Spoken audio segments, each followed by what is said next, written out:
सबसे दूर से तो मैं ही आया हूं। दूर से आए हुए अतिथि महानुभाव एवं इंटरनेट आदि के माध्यम से इस कथा का श्रवण करने वाले समस्त श्रोतागण श्रीमद् भागवत कथा के द्वितीय सत्र में आप सबका स्वागत एवं पुनः एक बार आप सबके चरणों में हमारा प्रणाम।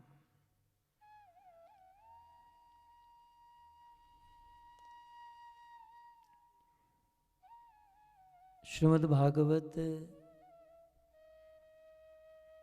दामोदर लीला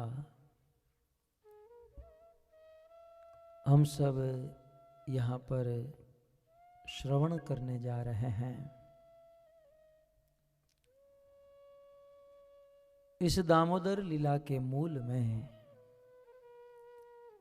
वैसे तो अनेकों सिद्धांत है, परंतु भगवान की बाल लीला के द्वारा सबसे बड़ी शिक्षा या सबसे बड़ी चीज, सबसे बड़ी प्रेरणा हमें मिलती है कि हम भगवान के साथ संबंध जोड़े।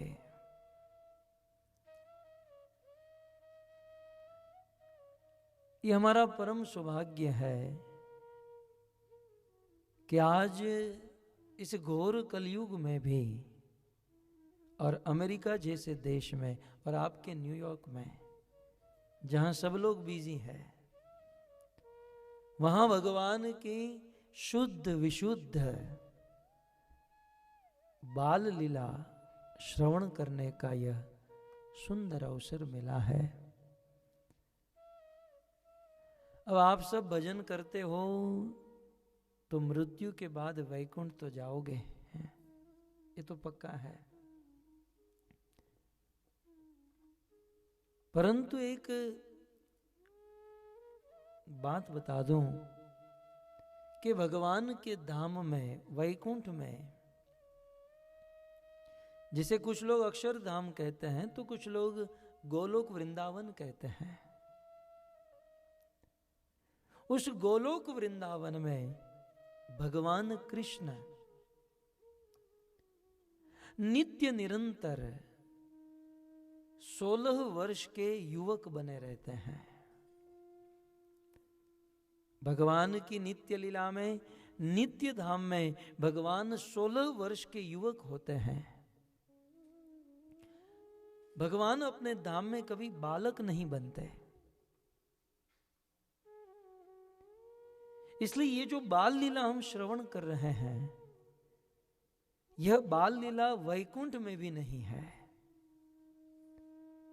वैकुंठ में वात्सल्य भाव है, परंतु वात्सल्य लीला नहीं है। और शायद इसीलिए मेरे कृष्ण इस वात्सल्य लीला का आस्वादन करने के लिए इस धरती पर प्रकट हुए।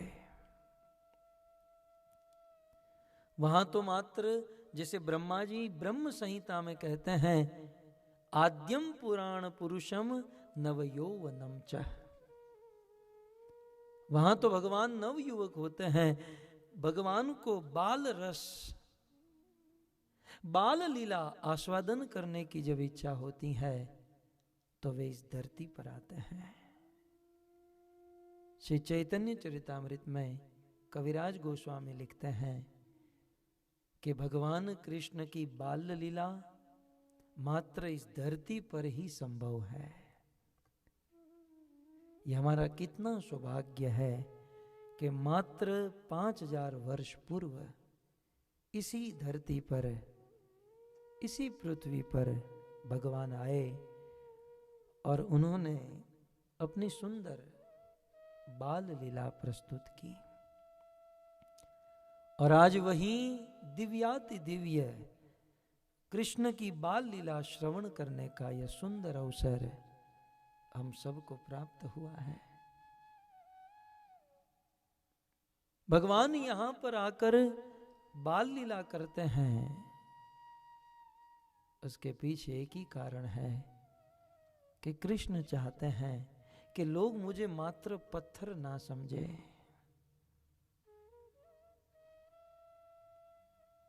कृष्ण चाहते हैं कि लोग मुझे अपना पुत्र समझे, लोग मुझे अपना बेटा समझे, लोग मेरे साथ संबंध जोड़े। कृष्ण चाहते हैं। ये बात तो सही है कि जब तक भगवान से प्रेम नहीं करेंगे तब तक संसार की वस्तुओं में हम प्रेम ढूंढते रहेंगे। बचपन से लेकर बुढ़ापे तक, मृत्यु तक आदमी प्रेम खोजता है। छोटा सा बालक अपनी माँ में प्रेम खोजता है, और थोड़ा सा बड़ा होता है तो अपने बाप में प्रेम खोजता है, और थोड़ा सा बड़ा होता है तो अपने फ्रेंड सर्कल, मित्रों में प्रेम खोजता है, और थोड़ा सा बड़ा होता है तो अपनी पत्नी में प्रेम खोजता है, और बड़ा हुआ तो पैसों में प्रेम खोजता है, और बड़ा हुआ तो अपने बच्चों में प्रेम खोजता है। ये प्रेम खोजने का सफर जीवन भर तक चला रहता है। लेकिन संसार में यहां वहां हम जो प्रेम खोज रहे हैं, ये प्रेम एकमात्र ईश्वर में है, भगवान में है, कृष्ण में है।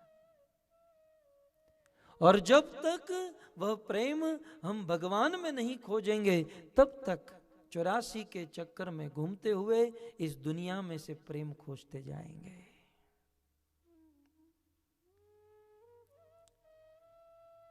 प्रेम, यह आत्मा चिन्मयी है, और चिन्मयी तत्व का प्रेम चिन्मयी तत्व से ही हो सकता है। भगवान चिन्मयी है, आत्मा का प्रेम परमात्मा के साथ ही संभव है। इसलिए भगवान से प्रेम आज नहीं तो कल करना होगा, और प्रेम उसी से हो सकता है जिसके साथ हमारा संबंध है। मैं अक्सर कहता हूं,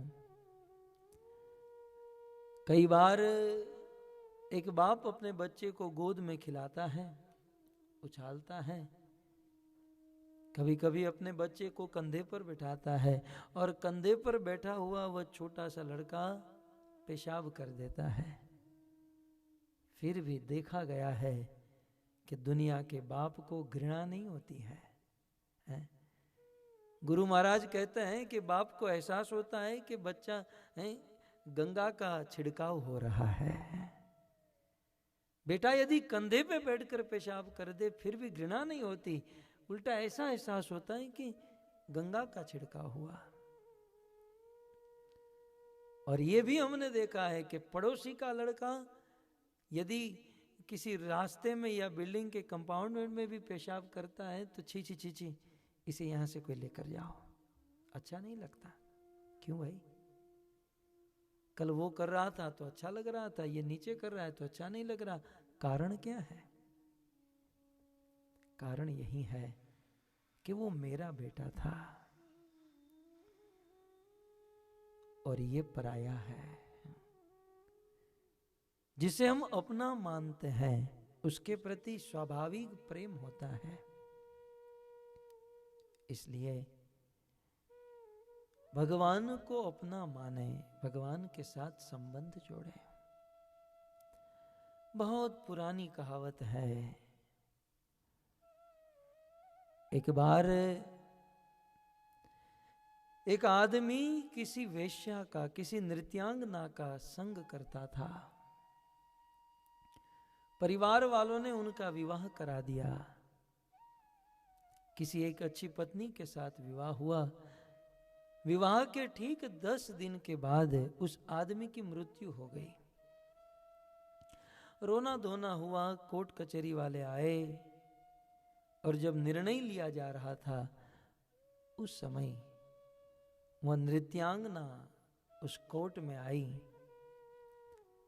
और निवेदन किया कि पिछले 10 साल से ये आदमी मेरा संग कर रहा है, इसलिए ये संपत्ति मुझे मिलनी चाहिए।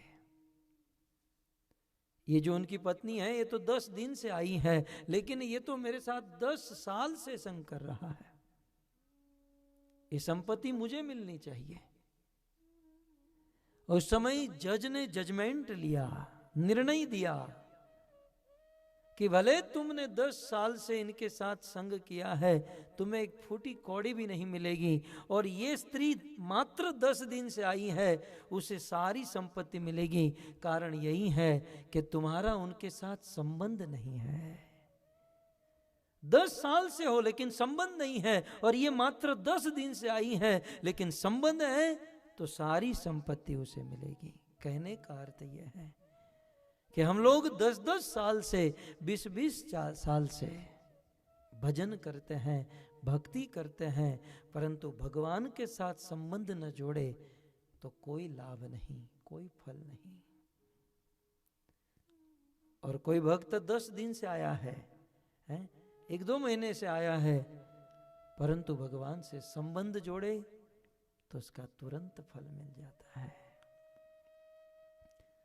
और शायद इसीलिए साक्षात भगवान कृष्ण कलयुग में कली पावन अवतार परम करुणा वरुणालय चैतन्य महाप्रभु के रूप में आए, और उन्होंने कहा, आप सबके पास है, मेरे पीछे गाने का प्रयास कीजिए। मोर पुत्र मोर सखा, मोर प्राण पति, मोर पुत्र मोर सखा, मोर प्राण पति, मोर पुत्र मोर सखा, मोर प्राण पति, मोर पुत्र मोर सखा, मोर प्राण पति, एई बावे करे जेई मोर शुद्ध भक्ति, एई बावे करे जे। गाइए सब लोग। मोर शुद्ध भक्ति, एई बावे करे जेई मोर शुद्ध भक्ति, एई भावे करे जे मोर शुद्ध भक्ति, माता मोरे पुत्र भावे करे न बंधन, माता गाइए। मोर पुत्र भावे करे न बंधन, माता मोरे पुत्र भावे करे न बंधन, माता मोरे पुत्र भावे करे न बंधन, अतिहीन ज्ञाने करे लालन पालन, अतिहीन ज्ञान करे लालन पालन, अतिहीन ज्ञान करे लालन पालन, अतिहीन ज्ञान करे लालन पालन, मोर पुत्र मोर सखा, मोर प्राण पति, मोर पुत्र मोर सखा, सखा मोरा प्राणपति एहि बावे करे सेई मोर शुद्ध भक्ति। एहि भावे करे जेई मोरा शुद्ध भक्ति। साक्षात भगवान कृष्ण चैतन्य महाप्रभु के रूप में कहते हैं,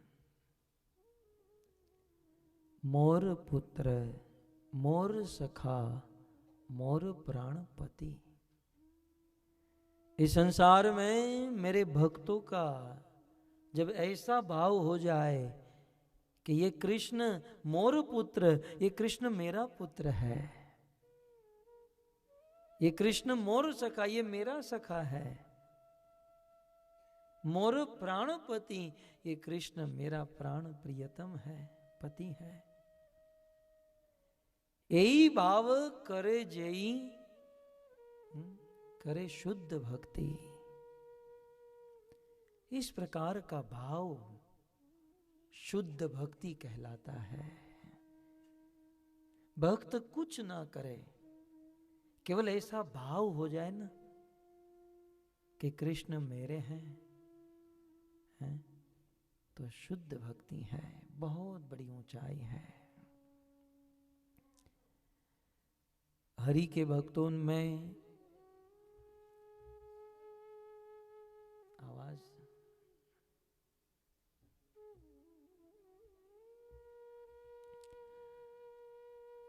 भगवान के भक्तों में सबसे श्रेष्ठ ब्रजवासी है।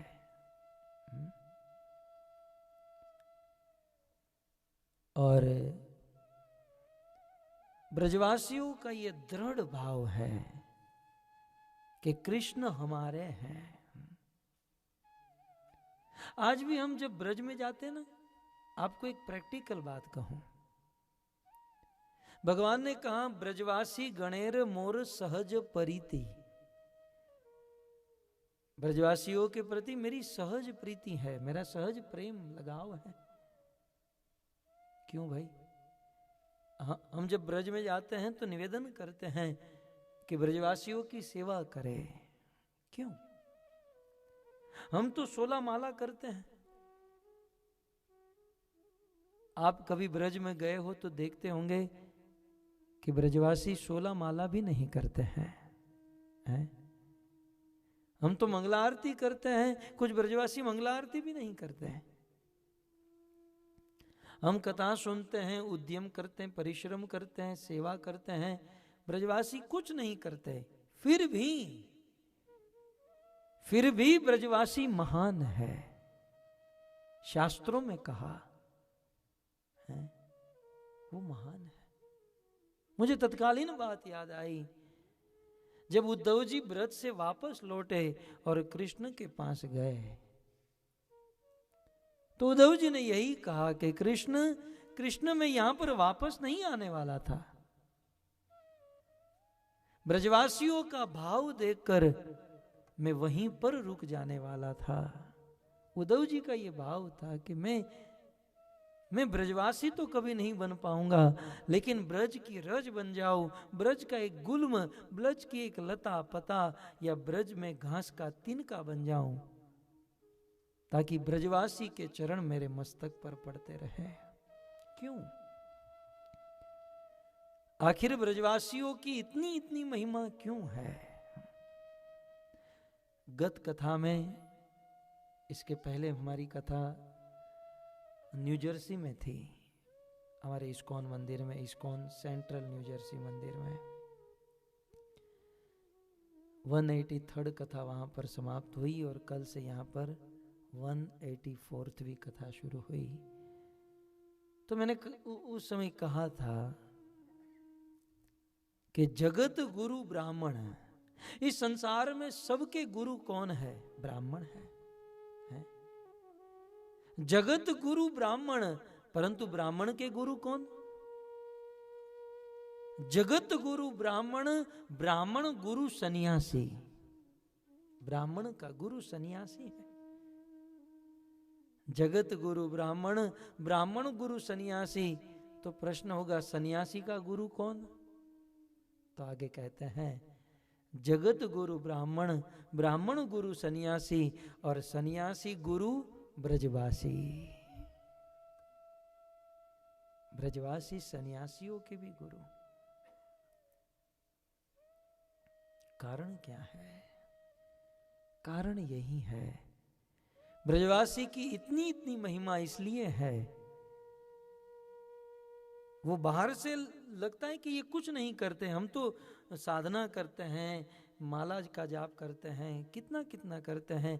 ब्रजवासियों में ऐसा नहीं दिखा जाता है, फिर भी ब्रजवासी महान है। कारण क्या है? कारण यही है कि ब्रजवासियों के हृदय में ऐसा दृढ़ भाव है कि कृष्ण मेरे हैं, और हमारे अंदर ये भाव नहीं है। बाकी सब कुछ है, हम साधना करते हैं, सेवा करते, सब कुछ करते हैं, लेकिन ये भाव नहीं है कि कृष्ण मेरे हैं। और ये सारी साधना, ये सारी भक्ति, ये मेहनत क्यों है? ताकि कृष्ण या भगवान राम या ये भगवत स्वरूप जो भी है, उसे हम अपना समझे, उसे संबंध जोड़े, उसे प्रेम करें।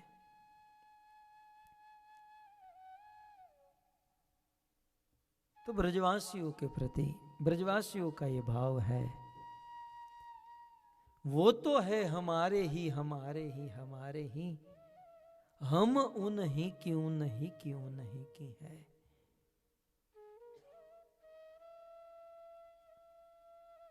गोपियों ने कहा था कि वो तो हमारे हैं, हमारे, तीन वाचा बांधकर हम उनकी हैं। तो इस प्रकार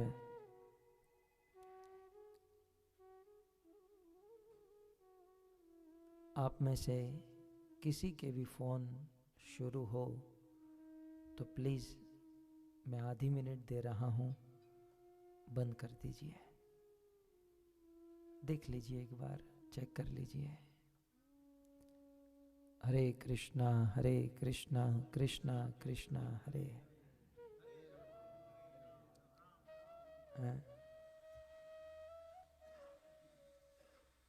गोस्वामी तुलसीदास जी रामायण में ऐसा कहते हैं कि मुंह फुलाना और हंसना, ये दो काम एक साथ नहीं हो सकता।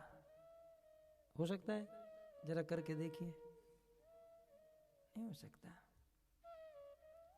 ठीक उसी प्रकार भागवत भी सुनना और मोबाइल भी, दो काम नहीं हो सकता। फिर क्या है, मुझे वो भैंस याद आती है। आप जानते हो मेरी भैंस को? सुना कभी? एक छोटा गांव था, उस गांव में एक ग्वाला गाय और भैंस चरा रहा था। तो भैंस चराते चराते उसके जेब से मोबाइल गिर गया। हम तो स्मार्टफोन रखते हैं, गांव के मोबाइल के ग्वाले के पास छोटा सा फोन, नोकिया का। जैसे ही जेब से मोबाइल गिरा तो घास के साथ साथ भैंस मोबाइल को भी खा गई। मोबाइल भैंस के पेट में। अब बेचारा गरीब ग्वाला था, मुश्किल से एक मोबाइल खरीदा था। आप तो मोबाइल खो गया तो तुरंत नया ले लोगे। दरिद्र था, बहुत प्रयास किया उस मोबाइल को बाहर निकालने का, लेकिन भैंस के मुख से अब कैसे निकाले। अब सब लोग सलाह देने वाले तो मिल ही जाते हैं, दो पांच। किसी ने कहा एक काम करो, भैंस को वॉमिट कराओ। आदमी को कराई जा सकती है, भैंस को कैसे वॉमिट कराए। किसी ने कहा एक काम करो, ऑपरेशन करके निकाल देते हैं। इंडिया का 1000 रुपए का मोबाइल और भैंस का ऑपरेशन करेंगे तो खर्च बढ़ जाएगा, और भैंस को सुलाने के लिए स्ट्रेचर कहां से लाए, ये तो सब बढ़ जाएगा काम। तो आज लड़का परेशान। एक तो मोबाइल खोने का तो गम, मोबाइल चला गया ये तो परेशानी, दूसरी उससे भी बड़ी परेशानी क्या थी कि मोबाइल की बैटरी फुल चार्जिंग में थी और वो पूरा मोबाइल अंदर था, और जब जब मोबाइल की रिंग बजती थी भैंस के पेट में, ये रिंग वागे અને ભેંસ ભુરાઈ થાય, और रिंग के साथ साथ वाइब्रेशन मोड भी होता है ना, तो पेट में मोबाइल रिंग बजती थी और भैंस यहां से वहां यहां से वहां, ग्वाला परेशान। इस भैंस का क्या किया जाए।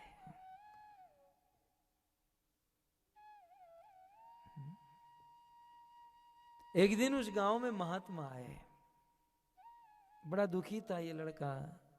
महात्मा जी, मोबाइल चला गया सो चला गया, नसीब में नहीं होगा, लेकिन जब जब मोबाइल बजता है ये भैंस अनकंट्रोल हो जाती है, अब क्या करूं इस भैंस का।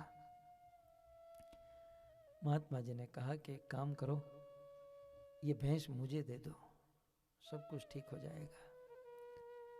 वो महात्मा उस भैंस को बहुत दूर लेकर गए, इतना दूर लेकर गए जहां पर मोबाइल का नेटवर्क ही नहीं पकड़ रहा था। मुझे जो आपको समझाना है,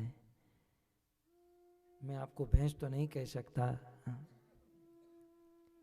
लेकिन जब तक हमारे जेब में ये मोबाइल है और जब तक मोबाइल का नेटवर्क पकड़ रहा है, तब तक ये भागवत का, भगवान का नेटवर्क नहीं पकड़ेगा। अब दो ही ऑप्शन है, या तो भगवान से नेटवर्क जोड़े या मोबाइल से।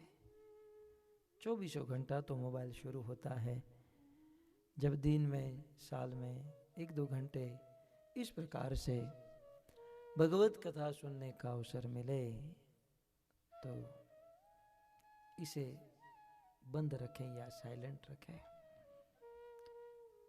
खैर, मैं क्या कह रहा था, है? क्या कह रहा था, है? मोबाइल तो हाँ, मोबाइल गोटो कर्यो, तो गूंचवाई गयो।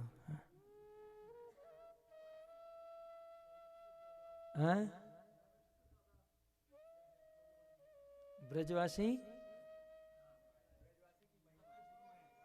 हाँ,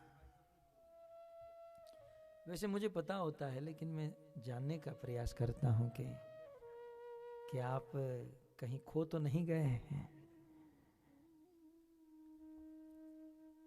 तो ब्रजवासी सबसे श्रेष्ठ है, कारण यही है कि भगवान को अपना मानते हैं और भगवान को अपना संबंधी मानकर उनकी सेवा, उनकी भक्ति करना, ये शुद्ध भक्ति है। आज हम जिस भगवान की जो लीला सुनने के लिए बैठे हैं, इस लीला को सुनकर कहीं ना कहीं भगवान के प्रति हमारा संबंध दृढ़ होगा। यदि संबंध नहीं है तो संबंध बनेगा, और यदि संबंध है तो वह संबंध और दृढ़ होगा। भगवान के प्रति संबंध को दृढ़ कराने वाली यह दामोदर लीला है।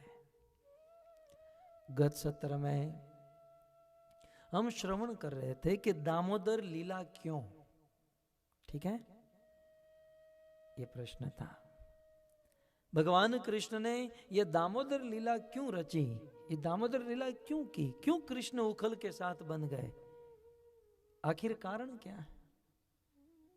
इसके मैंने कितने कारण बताए थे? 5, कौन बोल रहा है? कितने? 7 कारण है, और आशा करता हूं कि आप सबको याद होंगे